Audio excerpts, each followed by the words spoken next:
Bismillahirrahmanirrahim. Assalamu alaikum my dear students, how are you all? I hope you're all really fine and enjoying your good health. बेटा आज हम start करने जा रहे हैं day 4 और लाइक द प्रीवियस डेज हम हर जो दिन है उसके आगाज़ से पहले लाजमी डिस्कस करते हैं कि लास्ट डे हमने क्या पढ़ा। तो जनाब कल डे 3 था and we have discussed about everything about tenses के बारे में हमने हर चीज़ पढ़ ली थी। हमने एक्टिव वॉइस, फिर उसके बाद पैसिव वॉइस की बात करते हैं तो उनके तमाम सेक्शंस को, यानी इनमें बेसिक डिफरेंस क्या है, सेंटेंसेस का स्ट्रक्चर क्या है, ये तमाम चीज़ों को हम कल डिस्कस कर चुके। और मुझे उम्मीद है कि ये जो सेक्शन था जिसके बाद मैंने आपको एक्सरसाइजेस भी करवाई, जिसके बाद मैंने चीज़ें भी आपको करवाई, आपने यकीनन अच्छे तरीके से इसे कवर कर लिया होगा। और अगर कोई भी क्वेश्चन है, मैं आपको बार बार भी बताता हूँ कि अगर कोई भी आपके पास क्वेरी है तो आप लाजमी मुझसे व्हाट्सएप पे पूछ सकते हैं, आप डिस्कस कर सकते हैं। और मैंने ये भी बताया कि जितने भी आपके ये जो असाइनमेंट्स हैं इनको मैं असाइनमेंट्स को यूट्यूब के अंदर भी साथ अपलोड कर रहा हूँ ताकि आप उनको साथ साथ देख सकें और अपनी प्रिपरेशन को इंश्योर कर सकें अच्छे तरीके से। तो जनाबे वाला चलते हैं और बात करते हैं आज हम अपने इस दिन की डे 4 की, और इसमें हम लोगों ने ग्रामर के सेक्शन को वाइंड अप करना है। And today would be officially the last day of basic grammar section. और मुझे उम्मीद है कि आप इसको बहुत अच्छे तरीके से देखेंगे और अपने आप को इंश्योर करेंगे कि इंशाल्लाह आप अच्छे से इसको कवर कर पाएँ। तो जनाबे वाला हमारा जो टॉपिक है that is about auxiliary verbs. Auxiliary verbs, what is auxiliary, the main question comes है। तो बेटा पहली बात तो ये ज़हन में रखें कि ऑक्सिलरी का मतलब होता है हेल्पिंग, ठीक है। तो हेल्पिंग वर्ब्स, तो हमने ये बात पढ़ी थी कि हेल्पिंग वर्ब्स तो बहुत ज़्यादा होते हैं, is, am, are, was, were, has, have, will, shall, ठीक है। जितने भी हेल्पिंग वर्ब्स हैं वो सारे ऑक्सिलरी वर्ब्स ही तो हैं। लेकिन इसके साथ एक बड़ा मज़ेदार ट्विस्ट है जिसको अंडरस्टैंड करना पड़ेगा, वो ये वाले कि ऑक्सिलरी वर्ब्स के साथ कुछ वर्ब्स और भी होते हैं जिन्हें हम मॉडल्स का नाम देते हैं या मॉडल वर्ब्स का नाम देते हैं, मॉडल्स या मॉडल वर्ब्स का। अभी मॉडल्स क्या हैं, मॉडल वर्ब्स क्या हैं, इसके बारे में हमें अंडरस्टैंड करना पड़ेगा और बेसिक अंडरस्टैंडिंग डेवलप करनी पड़ेगी कि आखिर ये मॉडल्स या मॉडल वर्ब्स हैं क्या। तो बच्चों ये ज़रा बात को अंडरस्टैंड कीजिएगा। ऑक्सिलरी में तो आपकी बात क्लियर है कि जितने भी हेल्पिंग वर्ब्स हैं they are also called auxiliary verbs, लेकिन कुछ वर्ब्स ऐसे हैं जो कि मॉडल वर्ब्स हैं। अब ये मॉडल्स को मॉडल क्यों कहा जाता है, इसके लिए मैं आपको छोटी सी मिसाल दूंगा। देखिए आपका को पाकिस्तान की पॉलिटिकल जो सिचुएशन है, ये पॉलिटिकल जो सिस्टम है उसके बारे में तो पता ही होगा, ठीक है। पॉलिटिकल सिस्टम में क्या होता है कि जैसे मिसाल के तौर पर चले हम प्रोविंशियल असेंबली के ऊपर ही बात करते हैं। सबसे पहले हम बात करते हैं सूबाई असेंबली, प्रोविंस से मुतल्लिक। इसमें क्या होता है जनाब, दो तरह के लोग जो हैं वो आते हैं। एक होते हैं जो कि किसी पार्टी की तरफ से लड़ते हैं और वहाँ पे आते हैं, और दूसरे वो होते हैं जिनके हम कहते हैं कि they are independent,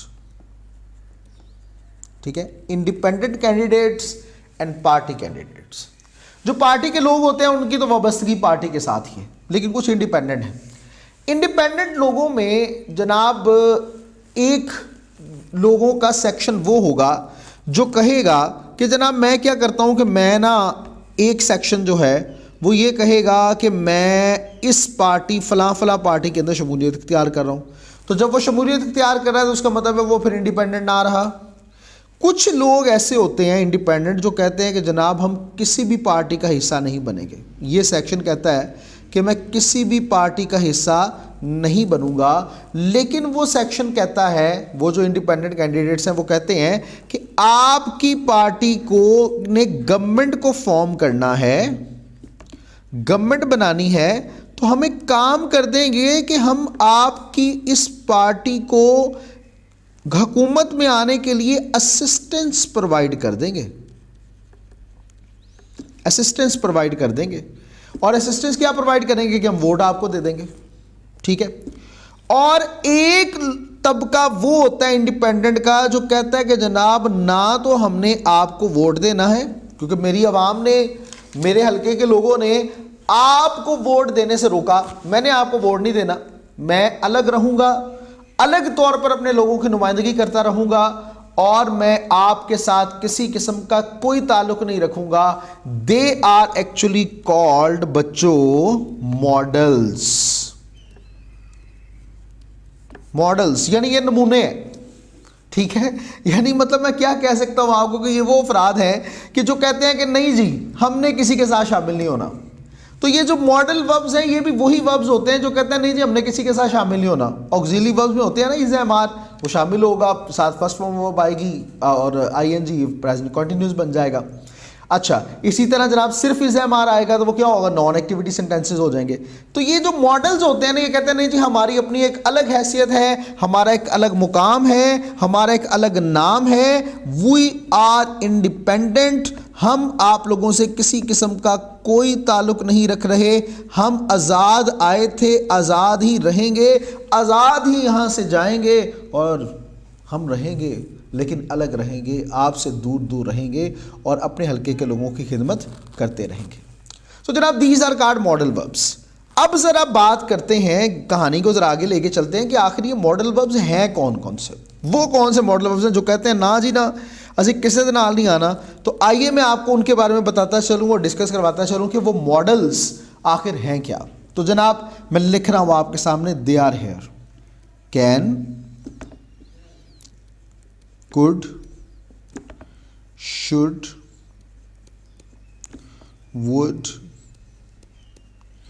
may, might, must, ought to, dare, need, would rather, had better, they are called models। बच्चों मॉडल्स, सिर्फ मैं अभी आपको ना अब सिर्फ बता रहा हूं कि आप ये चीज़ों को समझ लें, साथ अंडरस्टैंड कर लें। तो ये जो मॉडल्स होते हैं ना, ये ज़रा बात समझ लीजिएगा, अंडरस्टैंड कीजिएगा कि ये जो मॉडल्स होते हैं, मॉडल्स, इनके बाद पहली तो बात याद रखें, जहां पे ये वर्ड्स आपको नज़र आ जाए इनके बाद आपने हमेशा याद रखना है कि आपने इनके बाद लगाना है फर्स्ट फॉर्म ऑफ वर्ब, हमेशा। और इनकी एक अलग पहचान है, अलग मुकाम है, ये सारे सेपरेट रहते हैं और किसी और हेल्पिंग वर्ब को अपने पास फुदकने भी नहीं देते। जैसे आई कैन, तो इसकी कैन की एक अपनी अलग पहचान है, जहां पर इसका इस्तेमाल होगा ये अपनी एक अलग पहचान के साथ अपना इस्तेमाल कर रहा होगा, ठीक है। जब कैन आया तो उसके बाद हमेशा फर्स्ट फॉर्म ऑफ वर्ब। लेकिन एक और बात याद रखें, अगर इन ऑक्सिलरी वर्ब्स में आपको, ये जरा ध्यान से समझिएगा, इनके बाद अगर आपको बी लगा हुआ नजर आ जाए, तो उसके बाद हमेशा थर्ड फॉर्म ऑफ वर्ब आप लगाएंगे, ये बात याद रहेगी। अच्छा, अब मैं आपको थोड़ा थोड़ा बताता चलूँ इनका मतलब क्या है, फिर मैं आगे एक्सप्लेन करते हुए आपको इन चीज़ों के ऊपर लेके चलूँगा। तो पहले तो आप बच्चों ये समझ लो कि कैन का मतलब क्या होता है। कैन का मतलब होता है एक एबिलिटी, कर सकता है, कर सकती है, कर सकते हैं। और कुड जो है ये ज़्यादा फॉर्मल है कैन का, और एक पास्ट में एक एबिलिटी को शो करने के लिए भी इस्तेमाल किया जाता है। आई कुड गो देयर, मैं वहाँ जा सकता था। अच्छा, इसी तरह कैन कहते हैं कि I can you help me, तो अगर मैं कहूँ कुड यू हेल्प मी, तो ये ज़्यादा एम्फेसिस देगा इन प्लेस ऑफ कैन, ये भी याद रखिएगा। तो शुड का मतलब होता है मेरी भाइयों और बहनों, मेरे भाइयों और बहनों। शुड का मतलब होता है जी चाहिए, एक ऑब्लिगेशन है। वुड गागीगे के सेक्शन में यूज होता है। और ये क्या होता है कि पास्ट फ्यूचर जो एक प्रेडिक्शन है, ये पास्ट फ्यूचर के ऊपर कोई बात होती है तो उसके ऊपर वो कहता है, उसने मुझे कहा कि मैं वहाँ जाऊँगा, उसने मुझे तो कहा था कि मैं वहाँ जाऊँगा, तो यहाँ पे फिर विल नहीं लगाएंगे, आप वुड लगाएंगे। He told me that he would go there, आप यहाँ पे विल नहीं अब लगा सकते चूंकि पास्ट है, ठीक है। तो इसी तरह वुड आगे और यूज आएगा, मैं एक्सप्लेन करूंगा, अभी मैं सिर्फ आपको ऐसे बता रहा हूं कि आप सिर्फ एक बेसिक अंडरस्टैंडिंग डेवलप कर लें। This is the main thing that I want from you people. May का मतलब होता है एक किसी चीज के बारे में पॉसिबिलिटी, शायद हो सकता है, ठीक है, इसके लिए। और माइट जो होता है ये मे के पास्ट के तौर पर भी यूज होता है और इसका भी एम्फेसिस एक होता है। मस्ट का मतलब होता है जरूर चाहिए, ये जरा जरूर करने वाला ऑब्लिगेशन होता है। और एक आउट टू का मतलब होता है एक इखलाकी जवाज आ जाता है, जैसे we ought to go there, ये एक इखलाकी, एक मॉरल एथिकल एक आपके ऊपर ऑब्लिगेशन के तौर पे यूज होता है। डेयर का मतलब होता है जुर्रत करना, डू द डेयर, सुना होगा अक्सर आपने, वो एक आती है बोतल, उसके साथ आता है डू द डेयर। नीड जरूरत के मीनिंग में यूज होता है, आगे आएगा तफसील वो आ जाएगी। वुड रेदर का मतलब होता है कि मिसाल के तौर पे आप ये समझ लें तरजीह देना, जैसे मैं मिसाल के तौर पर I am not staying here, I would rather go there, मैं वहां जाने को तरजीह दूंगा, ठीक है। तो उस सूरत में यूज किया था हैड बेटर, बेहतर होता। काश, I had better study hard, काश बेहतर होता मैं ज़रा सख्त मेहनत कर लेता। तानू नहीं कुछ कह रहे हैं, वैसे मैं दस हैं। तो ये बात सिंपल सी एक बात है, इसको अंडरस्टैंड करना है। तो ये एक बेसिक अंडरस्टैंडिंग थी that I have given you people, so you may understand what is actually auxiliary verbs and how we are using auxiliary verbs in our communication. Now we are going to explain this auxiliary verb thing. So अब मैं आपके सामने जो slide open करूँगा, you need to understand this, और इसके ऊपर ज़्यादा आप अंडरस्टैंड रखिएगा क्योंकि अब हम ज़्यादा तफसील से इसके बारे में पढ़ने जा रहे हैं। So let's go. We are going to start about auxiliary verbs here. जो मैंने अभी आपको पीछे बताया दैट वाज अ थिंग, लेकिन उसके बाद जो आगे इसको मज़ीद तफसील से बताऊंगा तो ये भी समझ लीजिएगा। देखिए जो मैंने आपको बातें बताई उनको ज़रा यहाँ पे एक ही पेज के ऊपर मैंने सम अप किया है, ज़रा इसको आप अगर समझेंगे तो समझ आ जाएगा। ऑक्सिलरी वर्ब्स ये वो वर्ब्स होते हैं जिनको यूज़ किया जाता है टेंसेस, वॉइसेस, यानी एक्टिव पैसिव, मूड्स, आपका मूड क्या है, ठीक है, तो इसी तरह दूसरे वर्ब्स को फॉर्म करने के लिए, ठीक है। Be, have, do, be, have and do ये ऑक्सिलरी वर्ब्स कहलाते हैं। सर ये बी, हैव एंड डू क्या है? सर रुको जरा, सब्र करो, बता रहा हूँ, ये आपके सामने ला रहा हूँ। तो देखिए, तो टू बी ये क्या है? इसका मतलब होता है is am are, was were, being, been, is am are, was were, being, been, ये सारे हेल्पिंग वर्ब्स हैं, ऑक्सिलरी वर्ब्स हैं। टू हैव इसका मतलब होता है has, have, had, having, will have, shall have, ये सारे के सारे इसमें। और टू डू की जब ऊपर बात आते हैं तो इसका मतलब होता है do, does, did, will do, shall do, इसके सब की बात है, ठीक है। तो ये एक बेसिक अंडरस्टैंडिंग है। लेकिन अब जो मेन हमारी गेम है, जैसे वो आपके सामने is attending a seminar, I was going to tell you. अब यहाँ पे अगर बात करें तो इज़ एक ऑक्सिलरी वर्ब है, वॉज यहाँ पे ऑक्सिलरी वर्ब है, this is actually the thing. अब हम बात करते हैं मेन हमारी जो गेम है, it's about model auxiliary verbs, या जिन्हें मॉडल वर्ब्स का नाम दिया जाता है। और वो मैंने अभी आपको बताया वो कौन कौन से हैं, वो आपके सामने वही हैं कि वो वर्ब्स होते हैं जो कि यूज़ किए जाते हैं मॉडल क्वालिटी एक सब्जेक्ट की शो करने के लिए एक सेंटेंस में, यानी एबिलिटी को, परमिशन को, रिक्वेस्ट को, सजेशन को, ऑब्लिगेशन को, स्ट्रॉन्ग बिलीफ को, एडवाइस को, ऑर्डर को और इस किस्म की दूसरी चीज़ों को, ठीक है। अब वो कौन कौन से होते हैं जो मैंने पीछे बता भी दिए, can, could, should, would, may, might, must, ought to, dare, need, would, rather and had better. अब एक एक करके ज़रा इन चीज़ों को समझते हैं और हम आगे बढ़ते हैं। तो भाइयों और बहनों, आपके पास बात यहाँ पे आई। सबसे पहले we are going to start about can. Can को कहाँ कहाँ पे यूज़ किया जा सकता है, तो आइए इसकी बात करते हैं। कैन का इस्तेमाल किया जाता है एबिलिटी को एक्सप्रेस करने के लिए, जैसे can you ride the bike here. इसी तरह जनाब अपॉर्चुनिटी को एक्सप्रेस करने के लिए एग्जाम्पल पढ़ लीजिएगा, टाइम कम है इसलिए मैं इसको आगे बढ़ाता जा रहा हूँ। अपॉर्चुनिटी, ठीक है। इसी तरह रिक्वेस्ट या परमिशन के लिए भी आप इसे इस्तेमाल कर सकते हैं। ये बुक इसके साथ है, कहीं इसके साथ ना समझ लीजिएगा, ठीक है। इसी तरह जब हम आगे बढ़ते हैं तो हम किसी पॉसिबिलिटी को शो करने के लिए भी कैन इस्तेमाल कर सकते हैं, जैसे he can become a renowned इसी तरह जनाब आते हैं कुड के ऊपर। तो कुड की जब बात की जाती है तो कुड ये ज़्यादा फॉर्मल और ज़्यादा पोलाइट है कैन की बजाय, जो मैं पीछे आपको बता भी चुका। तो जनाबे वाला जब हम कुड की बात करते हैं तो कुड का इस्तेमाल किया जाता है पास्ट एबिलिटी को शो करने के लिए, रिक्वेस्ट करने के लिए, सजेशन देने के लिए या पॉसिबिलिटी शो करने के लिए। वही जो कैन के साथ था यहाँ कुड के साथ भी है। गेम को आगे बढ़ाते हैं, आगे चलते हैं तो जनाब हमारे पास आता है शुड। तो शुड के बारे में याद रखें कि शुड का इस्तेमाल किया जाता है रिकमेंडेशन करने के लिए, ठीक है, रिकमेंडेशन सिफारिश करने के लिए, ठीक है, या किसी को एडवाइस करने के लिए कि भाई आप ये कर लो, मैं आपको रेकमेंड कर रहा हूँ। इसी तरह एडवाइस देने के लिए इस्तेमाल करते हैं। प्रोबेबिलिटी यानी इम्कान क्या हो सकता है उसके बारे में, ठीक है, कि हम यूज़ करते हैं। एग्जाम्पल पढ़ लेंगे समझ आ जाएगा, मैंने इतनी आसान लिखी है कि आपको समझ आती चली जाएगी।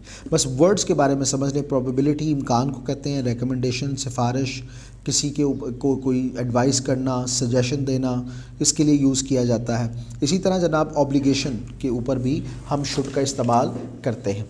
जब हम आगे बढ़ते हैं तो हम बात करेंगे अबाउट विल। तो जनाब विल का इस्तेमाल कहाँ पे किया जाता है? फ्यूचर प्रॉमिस करने के लिए आप विल का इस्तेमाल करते हैं, प्रेडिक्शन करने के लिए विल का इस्तेमाल करते हैं, और एक ऑनरी एक्शन करने के लिए, ठीक है, विल का इस्तेमाल किया जाता है। अच्छा, विल एक खुद ऑक्सिलरी वर्ब है। ज़्यादा तो मैंने आपको बताया कि इससे ज़्यादा जानदार और ज़्यादा जो यूज़ किया जाता है जो सिर्फ मॉडल वर्ब ही है, क्योंकि यहाँ पे मैं मिक्सअप किया हुआ है मैंने ऑक्सिलरी और मॉडल्स दोनों को। कुछ चूँकि ऐसे वर्ड्स हैं कि जिनके बारे में बताना ज़रूरी था, इसलिए मैंने यहाँ पे बताया। तो विल एक ऑक्सिलरी वर्ब है और वुड जो है वो ऑक्सिलरी मॉडल वर्ब है, ये याद रखिएगा। इसी तरह जब हम आगे बढ़ते हैं तो यहाँ पे आती है हमारे पास बात शेल के ऊपर। तो शेल के ऊपर भी वही बात है, शेल का इस्तेमाल किया जाता है सजेशन करने के लिए, फ्यूचर की प्रेडिक्शन करने के लिए इस्तेमाल किया जाता है, प्रॉमिस करने के लिए इस्तेमाल किया जाता है। इसी तरह वुड के ऊपर बात करते हैं जो कि एक प्योर मॉडल ऑक्सिलरी वर्ब है। तो इसका इस्तेमाल किया जाता है कंडीशनल सेंटेंसेस में। You know better what are conditional sentences. Conditional जिसमें कुछ शर्त लगाई जाती है, ये करोगे तो ये होगा, ये नहीं करोगे तो ये नहीं होगा। चूँकि दिस इज़ एक्सप्रेस बैच तो इसलिए मैं चीज़ों को ज़रा थोड़ा ज़्यादा तफसील में जाए बगैर आपके सामने बताई जा रहा हूँ, so you may understand it. फिर हम जब आगे बढ़ते हैं तो जनाब पास्ट फॉर्म ऑफ विल होती है, तो उसके लिए हम यूज़ करते हैं जैसे I thought he would help me out of that situation.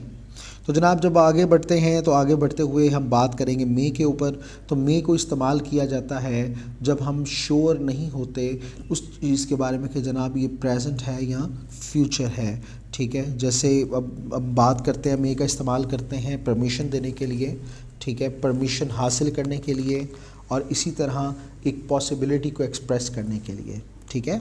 जब हम माइट की बात करते हैं तो माइट को इस्तेमाल किया जाता है जब हम नहीं श्योर होते किसी चीज़ के बारे में प्रेजेंट या फ्यूचर में, ठीक है। तो यानी वही एक हमें पता नहीं है कि शायद हो सकता है कि नहीं हो सकता। इसी तरह माइट को रिक्वेस्ट जब पास की करनी है तो आपने करना है कंडीशनल सेंटेंसेस में यूज़ किया जा सकता है, पोलाइट परमिशन के लिए यूज़ किया मे की बजाय। देखिए ना, कैन है, कैन का ज़्यादा फॉर्मल और पोलाइट वे क्या है? कुड। इसी तरह मे का ज़्यादा फॉर्मल और पोलाइट वे क्या है? माइट। ये भी बात याद रखिएगा। इसी तरह जनाब पॉसिबिलिटी को शो करने के लिए इस्तेमाल किया जाता है। और जब हम आगे बढ़ते हैं तो जनाब मस्ट की बात ज़रूर चाहिए के ऊपर बात आ गई, अब तो करना ही करना है जो मर्ज़ी हो जाए। तो जनाब सर्टेनिटी को शो करने के लिए इस्तेमाल किया जाता है, ठीक है। इसी तरह स्ट्रॉन्ग रिकमेंडेशन के लिए इस्तेमाल किया जाता है, स्ट्रॉन्ग फॉरबिडिंग मैटर्स के लिए इस्तेमाल किया जाता है। फॉरबिड मना करना कि नहीं करना ये काम, जैसे you must not allow them to interfere in your matters. इसी तरह जनाब आगे बढ़ते हैं, नेसेसिटी के लिए बहुत ज़रूरी है, करना ही करना है। आउट टू इखलाकी फ़र्ज़ आ गया, एथिकल ऑब्लिगेशन आ गया आपके ऊपर। तो आउट टू का इस्तेमाल किया जाता है रिकमेंडेशन के लिए, फिर उसके बाद एक्सपेक्टेशन के लिए किया जा सकता है, फिर एडवाइस के लिए किया जा सकता है, और प्रोबेबिलिटी को, इम्कान को शो करने के लिए। आउट टू जो होता है नेगेटिव सेंस में बिल्कुल भी कॉमन नहीं है। नेगेटिव में आउट टू नॉट या आउट नॉट टू ये कॉमन नहीं है बिल्कुल। अमेरिकन्स यूज़ करते हैं शुड नॉट या हैड बेटर नॉट इसकी जगह पर, ये बात याद रखिएगा, ठीक है। इंपॉर्टेंट पिकअप लाइन है, इसको याद रखिएगा, ठीक है। तो जनाबे वाला जब हम आगे बढ़ते हैं तो हम बात करेंगे डेयर, जुरत करना। डेयर एक सेमी मॉडल वर्ब है और इसको यूज़ किया जाता है इंटेरोगेटिव और नेगेटिव सेंटेंसेस में, ठीक है। तो अब इसके ऊपर बात करते हैं। डेयर का इस्तेमाल किया जाता है जनाब negative sentences, no one dare visit him, ठीक है। कोई भी डेयर नहीं कहता। अच्छा मैं यहाँ पे डेयर्स क्यों नहीं लगाया, एक सवाल आता है, चूँकि ये प्रेजेंट इंडेफिनिट नहीं है, सिंपल सा एक आंसर ये है। तो जनाब दूसरा, let us daren't think about them at all, और इंटेरोगेटिव सेंटेंसेस में यूज़ किया जाता है। और उसके बाद आगे बढ़ते हैं तो नीड की बात आती है, तो नीड को यूज़ किया जाता है मोस्टली नेगेटिव फॉर्म में, ये इंडिकेट करने के लिए कि कोई ऑब्लिगेशन या नेसेसिटी नहीं है आपके लिए कि आप कोई काम करें, या किसी काम को ज़रूर करना ही करना, वरना तुहानू मार दिता जाएगा वट। तो नीड का यूज़ किया जाता है नेगेटिव सेंटेंसेस के लिए, और उसकी एग्जांपल्स आपके सामने है। अफर्मेटिव सेंटेंसेस यानी पॉजिटिव सेंटेंसेस के लिए, nothing need change this setting of my room. अच्छा, फिर उसके बाद nobody need know me at all. फिर आगे बढ़ते हैं तो जनाब वुड रैदर की बात करते हैं। वुड रैदर बहुत यूज़ होता है, ये आप क्या प्रेफर करेंगे करना, उसके लिए वुड रैदर तरजीह देने के मीनिंग में यूज़ किया जाता है। तो जनाब I would rather study with you every day, इसी तरह एग्जांपल्स आपके सामने हैं, you may have a look there. Would rather के बाद हैड बेटर की बात करते हैं, तो हैड बेटर का इस्तेमाल किसी को वार्न करने के लिए, you had better stay away from my brother. अच्छा, फिर उसके बाद डेस्परेट होप शो करने के लिए, I had better study hard before exams. खुदा के लिए कहिए आपसे अल्फाज ना निकल जाए, मेहनत लाजमी कीजिएगा, प्लीज़ प्लीज़ प्लीज़। फिर उसके बाद रिकमेंडेशंस के लिए और नेगेटिव सेंटेंसेस के लिए हम इसे इस्तेमाल करते हैं। कुछ और बातें ज़रा साथ ऐड किए देते हैं, मैं साथ बताता चलूँ जनाब। एक हैज़ टू और have to, I have to go there, I have to, he has to go there. तो ये हैज़ और हैव टू का जब इस्तेमाल किया जाता है तो ये ज़रा मजबूरी की हालत में कि मुझे ये करना ही पड़ता है, इस सेंस में यूज़ किया जाता है। ज़रा इसके ऊपर थोड़ी बात कर देते हैं जनाब। हैज़ टू हैव टू का इस्तेमाल किया जाता है नेसेसिटी को शो करने के लिए, इसी तरह ऑब्लिगेशन को एक्सप्रेस करने के लिए, सर्टेनिटी को शो करने के लिए। ठीक है, जैसे my recommendation has to be approved, I would rather not to interfere in this his matter from now on. इसी तरह जनाब हम बात करते हैं use to, past habitual action. ये बात बस याद रखिएगा, मैं यहाँ पे लिख भी देता हूँ ताकि आप याद रखें। पास्ट हैबिचुअल एक्शन, उसके लिए हम यूज़ करते हैं यूज्ड टू। ये बात याद रखिएगा, पास्ट हैबिचुअल एक्शन। मैं क्रिकेट खेला करता था, मैं पढ़ाई किया करता था। ठीक है, इस किस्म के मामला जो कि पास्ट हैबिचुअल एक्शन होते हैं, हैबिचुअल आदत जिसकी आपको पड़ी होती थी पास्ट में। तो जनाब यूज़ टू का इस्तेमाल किया जाता है स्टेटमेंट के लिए, I use to play football with my classmates. Negative sentences के लिए, I did not use to study, यानी पढ़ा नहीं करता था, पास्ट वही ना। इसी तरह express certainty, did you use to climb mountain, क्या चढ़ा करते थे पहाड़ों पर। तो जनाबे वाला ये हमारा हो गया सेक्शन इसका ऑक्सिलरी वर्ब्स का। तो मुझे उम्मीद है समझ आया होगा, आया कि नहीं आया, आया है, पक्की गल है, सोच लो। अच्छा चलो फिर टेस्ट लवा ताड़ा। तो टेस्ट अब आप लोग ज़रा दीजिएगा ऑक्सिलरी वर्ब्स के ऊपर, और मैंने इसके ऊपर नहीं आपको बताना, मैं बता रहा हूँ। अगर मैंने बता दिया, आंसर मैंने अभी बता दिया, तो इसका मतलब है काम ही हो गया। अगर किसी का आंसर नहीं आएगा तो दोबारा आप मेरा ये लेक्चर देखेंगे, और देखने के बाद दोबारा इसको आप सॉल्व करेंगे, ताकि वंस फॉर ऑल ये ऑक्सिलरी वर्ब्स का मसला जो है वो सॉल्व हो जाए। ठीक है, तो चलें स्टार्ट करते हैं, इसके ऊपर ज़रा बात करते हैं। तो टास्क है आपके लिए नंबर 1। आइए ज़रा आपके सामने सेंटेंसेस हैं, मैं ये सारे के सारे आपके सामने ला रहा हूँ, इनको आपने अभी सॉल्व करना है, इसको बिल्कुल भी देर नहीं करना। और अभी आपके पास इसको 10 है, तो 10 को सॉल्व करने के लिए मैं आपको टाइम ज़्यादा से ज़्यादा जो देना चाहूँगा that would be of 7 minutes. तो अब से 7 मिनट्स का टाइम है आपके पास, और आपका टाइम स्टार्ट होता है 7 मिनट्स का अब से। जल्दी से सॉल्व कीजिए जी।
जी जनाब, टाइम इज़ ओवर। आप लोगों ने यकीनन इसे सॉल्व किया होगा। अब हम नेक्स्ट की तरफ बढ़ते हैं और नेक्स्ट भी हमारे पास काम है, इसको बड़े ध्यान से देखिए। इनमें क्या आना चाहिए जल्दी ज़रा बताइए मुझे, और टाइम वेस्ट नहीं करना, टाइम हमारे पास कम है चूँकि ये टोटल 10 मज़ीद हैं। अब मैं आपके पास इसको 7 मिनट्स नहीं बल्कि 5 मिनट्स दूंगा और 5 मिनट्स के अंदर अंदर इन्हें आप कवर करेंगे, तो जल्दी से शुरू हो जाए 5 मिनट्स के अंदर अंदर। मैं टाइम देख लूँ कहीं मैं टाइम ज़्यादा ना दे दूँगा आपको। 9:41। अच्छा ठीक है, जल्दी करें भाई, जल्दी, शाबाश। बगैर हाँ 4 हो गए हैं, करें करें, शाबाश।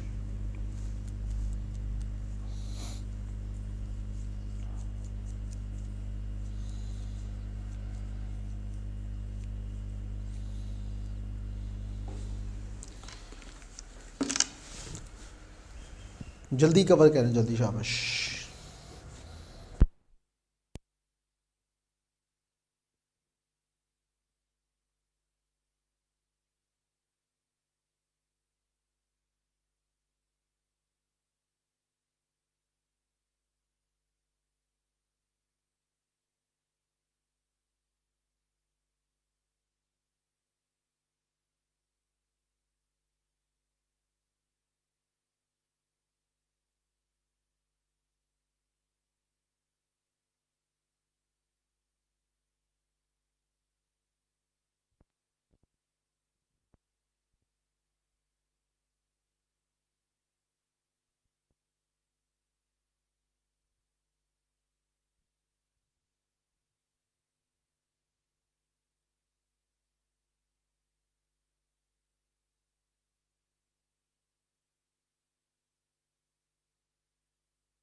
जी अस्सलाम वालेकुम।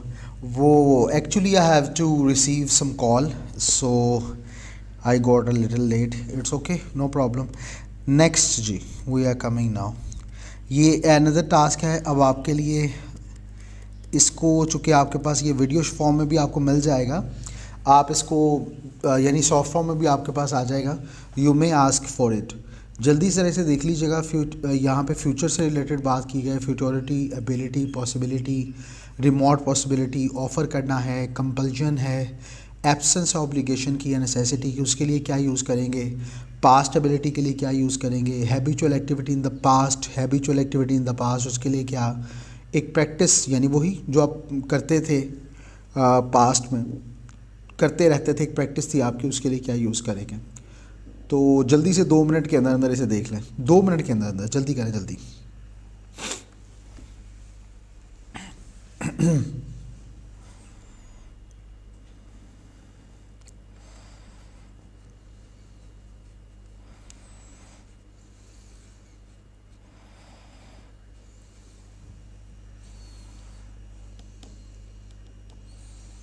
जी मुझे उम्मीद है आपने कर लिया होगा।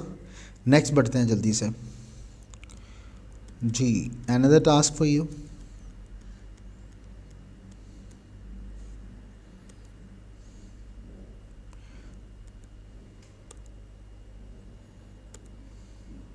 जी जल्दी देखें, जल्दी, शाबाश, 2 मिनट के अंदर अंदर।